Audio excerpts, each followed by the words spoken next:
I feel super good. What else to say? Yeah, it's a great experience being with Bellator, and yeah, it was just all in all a great experience fighting in Bellator. First time in France, putting on a good performance. It was a great week, so I'm happy. The opponent was an Austrian national champion. Did you have footage on him going into this? Yeah, I had a little bit. I think it was a little hard to find footage on him, but actually, do I look at you over there? Out there. Okay. It was a little hard to find footage on him, but the footage I found was pretty new, and it gave me kind of a sense of what kind of guy he was, and just went from there. No, we'll turn it over to the media now. Donna. Hey, Mads, how's it going? Congratulations on a great performance. Were you surprised when he came in and shot so early on? Did you think it was strange for him to want to go to the ground so early? And also, were you happy with the stoppage? As soon as he shot, I was like, okay, I'm good at the front headlock. Like, what are you doing? But then when he got up, I was like, okay, he only shot to make me think that he was going to go for the shot so he could box a little more. And the plan for me was actually to box. But then I felt like his strength and like his grappling, just out of that small little exchange, I could feel how his grappling was. And I was like, okay, let me put a combo on him and take him down and, yeah, cook the beans.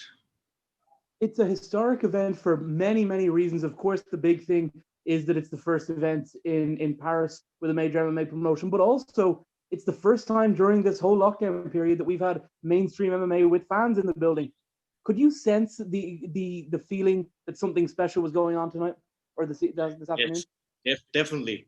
All week people have been buzzing like, oh, it's the first one it's the first major event in France and this and that. So yeah, of course I could feel that there was a buzz in there. Last one from me. Is there anyone you want next? I know that you take one fight at a time, but is there any names you want to call out right now? I have to go home and think before I can answer that.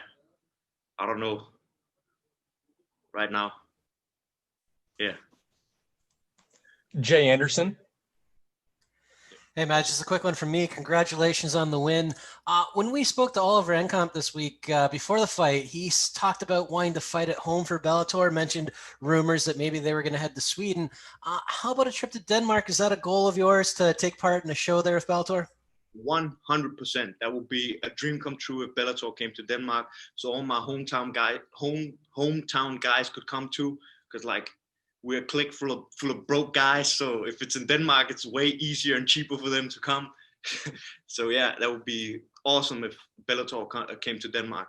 But as I said, like one small step at a time. Eventually, like they will come. If I keep performing and we get some more Danes in Bellator, why not? But the decision is, of course, not up to me, but it would be a dream come true if Bellator came to Denmark. Looking forward to it. Santiago. Mats, congratulations on a beautiful performance in your debut. That was a pretty quick finish. Are we going to see you fight again in this year? Oh, I don't know. Maybe not. I have to go home and talk with my manager. I don't know. The goal for me, because of this pandemic and all this stuff, was if I could get just one fight in this year, that would be great. And I got that one fight in. I'm pretty big. I don't know. Maybe not. And then last thing for me, were you a bit disappointed that the fight was over so soon? After the match, you looked a little bit emotionless and like you wanted some more action. No, it's like I have this philosophy in fighting. You cannot use emotions for anything. I just have to go in there and execute and perform and do what I trained to do, and and show respect to my opponent. My opponent, he have been doing like a whole training camp. Maybe he's been away from his family, his kids. I don't know if he has that, but he's been away from his family and his kids. So ain't no sense is in going like around yelling like a madman. It was more of a sign of respect that I wasn't like acting crazy. Lenny March. How's it going, Mads? Congrats on a great performance. Thank you. Yeah, before the fight, we spoke in the pre-fight interviews, and I asked you, what do you need to do to get that first TKO or KO win? And tonight, you earned your first ever stoppage with your fists. How did that feel? Felt good. Felt good. Like I said in the interview in the cage, I don't know how much sense that made because I could hear my own voice while I was talking, so it was a little weird. But yeah, during this pandemic, I turned my basement into a matted room, and I've been working a lot of ground and pound with the guys back home, actually since March. So it was good seeing like the fruits of my labor, or what you say, working. Yeah. Well, you're off to winning ways now in your Bellator career, and you kicked off with a win in your Bellator debut. How important was it to get a win in your Bellator debut?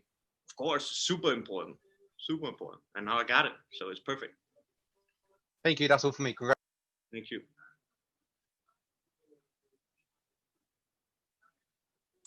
Rick? Yes, congratulations on the win. Yeah.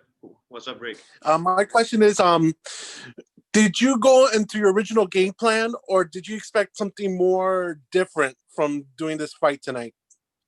To be honest, when I fight, I don't necessarily go in and have a game plan, because I would say that I have a pretty big arsenal of what I can do. I'm a good boxer. I'm good at jiu-jitsu. So usually I just go in and see what the fight gives me, and then I go from there. And actually, I wanted to box this guy, but then he shot on me. And like I said earlier in the interview, I can feel like just from that little exchange of grab bang, I feel, okay, it's going to be a pretty quick night if I just take him down. And I did, and it was quick.